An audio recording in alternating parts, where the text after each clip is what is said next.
শিক্ষণীয় কাহিনী বলে এক ব্যক্তি বলে ময়না পালতো, ময়না তোতা পাখি যেটা কথা বলে পালতো। একদিন সকালে বাহির হইতেছে, ময়না বড় দামি হয়, অনেক দামি পাখি। তো বাহির হইতেছে, তো ময়না জিজ্ঞাসা করতেছে মালিক কোথায় যাবে?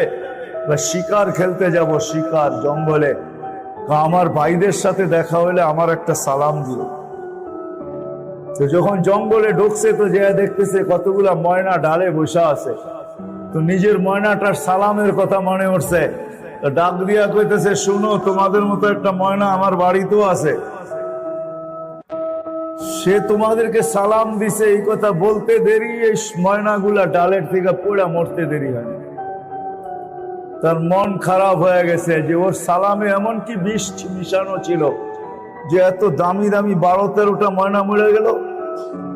তো শিকার না খেলেই বাড়িতে চলে আসছে। তো ময়না জিজ্ঞাসা করছে মালিক এত তাড়াতাড়ি ফিরলে, হাতে তো কোনো শিকার দেখি না। তুই কথাই বলিস না। বলে কেন? তোর সালামে এমন কি বিষ ছিল যে তোর সাথীদেরকে সালাম দিতে দেরি, একটু মরতে দেরি হয় না। এই কথা বলতে দেরি, নিজেরটাও মরতে দেরি হয় না, ওইটার সাথে সাথে মরে গেছে।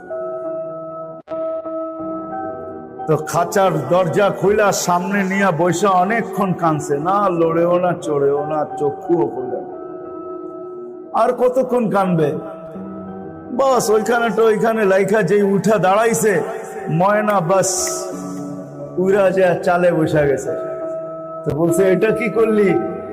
আমার বন্ধুরা আমাকে খবর দিছে, দেখ আমাদের মতো যদি বাগানে বাগানে ঘুরতে চাস তো মরার আগে একবার মরার ভান করে দেখ, তুইও আমাদের সাথে উঠতে পারবি, জঙ্গলে জঙ্গলে ঘুরতে পারবি। ওইটা মরা ছিল না, ও আমাকে চিঠি দিছে, চিঠি বার্তা দিছে।